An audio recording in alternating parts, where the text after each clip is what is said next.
여러분 안녕하십니까, 진성호입니다. 문재인 대통령이 이 삼성 그리고 SK, LG, 현대차 이 네 개 대기업 총수들을 불러서 청와대에서 이 간담회를 가졌습니다. 그러자 이걸 흉내내기라도 하듯 김부겸 국무총리가 오늘 경제 5단체 대표들을 초청했습니다. 자, 그런데 비공개 간담회였습니다. 그런데 이 자리에서 손경식 회장, 자, 한국경영자 총협회 회장 손경식 회장이 바로 김부겸을 박아버렸습니다. 이재용부터 빨리 복귀시켜라, 이렇게 말했습니다.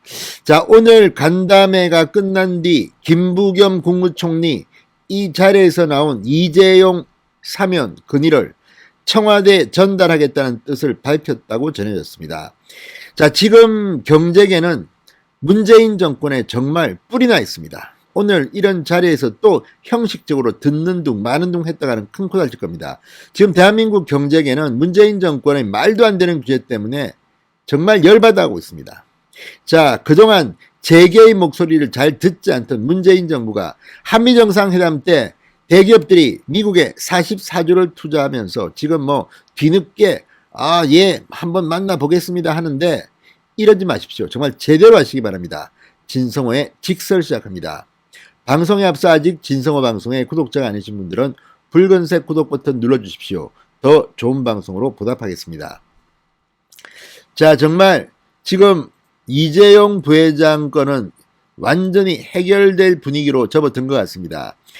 김부겸 총리는 오늘 이 경제 5단체장을 만나 이재용 삼성전자 부회장의 사면 요청과 관련해 경제계의 목소리와 뜻을 대통령에게 충실히 전달하겠다고 말할 수밖에 없는 그런 분위기였습니다. 그만큼 오늘 손경식 회장 다이렉트로 들이박았습니다. 자, 이 간담회의 공개 모두 발언, 자, 비공개로 열린 이 간담회의 공개 모두 발언에서 손경식 한국경영자총협회 회장이 발언을 했습니다. 이렇게 했습니다. 우리 경제단체들이 연명으로 삼성전자 이재용 부회장의 사면 건의를 올린 바 있다. 정부의 배려를 다시 한 번 더 청원드린다. 현재 세계 반도체 시장의 동태를 살펴볼 때 우리나라가 지금까지 지켜왔던 우위가 깨어질 가능성도 있다. 하루빨리 이재용 부회장이 현장에 복귀해야만 한다. 이렇게 말했습니다. 자, 그런데 지금 여권에서도 그런 발언들이 나오는 모양입니다. 큰 전쟁이 터지면 감옥에 있는 장수라도 빼내서 전장에 투입해야 한다. 지금 대한민국이 그런 형편입니다. 지금 세계의 전쟁이 벌어지고 있습니다. 그런데 이걸 갖다가 그냥 방관하고 있습니까? 아무튼 이런 문재인 정권의 모습 정말 보기 좋지 않습니다. 자, 지금 반도체 전쟁이 났는데 바이든 대통령은 세계의 이 IT 총수들을 갖다가 화상회의를 하는데 지금 대한민국 문재인 대통령 뭐 하는 겁니까? 숟가락만 하나 들고 왔다 갔다 하는 겁니까? 자, 어쨌든 이런 것 바로 손경식 회장이 들이박아버렸습니다. 자, 지금 그래서 여권에서는 나름대로 이 이재용 석방 혹은 사면에 대한 분위기가 무르익는 것도 같습니다. 이것 말고도 많은 이야기들을 재계 인사들은 했습니다. 김부겸 총리도 오늘 이렇게 말했습니다. 정부가 열심히 한다고 했지만 경제인들한테 여러 가지로 혼나고 있는 것이 현실이다. 그럼에도 불구하고 부족한 것을 메꾸기 위한 노력을 해야 할 것이고 그것이 경제인뿐만 아니라 대한민국 국민들에게 용기와 희망을 주는 일이다.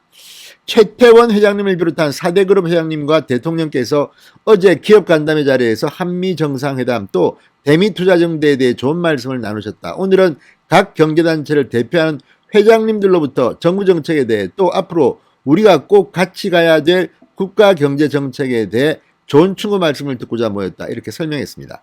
자, 어쨌든 김부겸 총리는 그래도 야인 시절에 보면 문재인 정권의 경제 정책에 쓴소리도 했던 사람입니다. 이번에는 제발 좀 잘 듣고 전달해 주시기 바랍니다. 지금 문재인 정권의 막 기업을 옥죄는 규제들이 얼마나 많습니까? 이래가지고 세계 경제가 되겠습니까? 자, 이날 간담회에서 최태원 회장은 이 최근 백신 접종이 본격화되면서 이전의 일상 회복에 대한 기대가 커지고 있다. 그런데도 음식, 여행, 문화 등 내수 업종은 상당수 적자 운영 중이고 고용과 실업률 지표도 역시 아직 부진하다고 지적했습니다. 코로나로 시장 기술의 판도 자체가 크게 바뀌고 있다. 미래를 위해 오늘 우리가 무엇을 해야 하는지 경제단체, 기업, 민간, 학계까지 이 문제에 대해 고민할 때가 아닌가 생각한다고 말했습니다. 자, 구자열 무역협회장 하반기 추가 예산을 투입해서 중소수출기업을 위한 물류 확대를 지원해 주시면 감사하겠다. 자, 최근 정부가 K반도체 전략 등 여러 대책을 발표한 바 있지만 중소 중견기업들은 양질의 인력을 확보하기 너무 어렵다. 기업들이 요하는 인재 양성을 위한 반도체 학과처럼 산업계와 대학이 협업하는 교육과정 정책을 검토해달라. 김기문 중기중앙회장은 할 말이 정말 많았습니다. 원자재 가격 급등에 따른 납품단가 연동제 도입, 현장 인력량 대응에 대한 50인 미만 중소기업의 주 52시간제 도입 유예, 산재 발생 시 사업주에 대한 징역 1년 이상 처벌하는 중대재해법 개정 3가지를 들었습니다. 특히 이 중대재해법에 대해서 일선 CEO들이 부글부글 끓고 있습니다. 이런 식으로 해서 누가 이거 기업 운영하겠냐는 불만이 막 폭발하고 있습니다. 자, 어쨌든 간에 이런 것들 재해가 발생하면 마지막까지 사고를 수습하고 사업을 재개해야 할 대표자가 구속되면 중소기업은 문을 닫을 수밖에 없다. 대표가 사고를 수습할 수 있도록 처벌을 최소화하고 중소기업이 안전시설을 늘려 현장 안전 역량을 강화할 수 있도록 정책적 지원부터 요청드린다. 이렇게 말했습니다. 자, 어쨌든 이런 것들을 보면 지금 이 재계는 부글부글 끓고 있습니다. 자, 어쨌든 이 손경식 회장 말처럼 이재용 삼성전자 부회장 사면 문제는 지금 이 경제우단체가 공동으로 청와대에 건의를 했을 만큼 심각합니다. 그런데도 문재인 대통령은 이게 무슨 건인지도 어제 모르고 있었습니다. 이걸 보면 문재인 정책, 경제정책만큼은 정말 바보같지 않나 싶습니다. 자, 오늘 경제우단체장들을 만나서 많은 말을 들었습니다.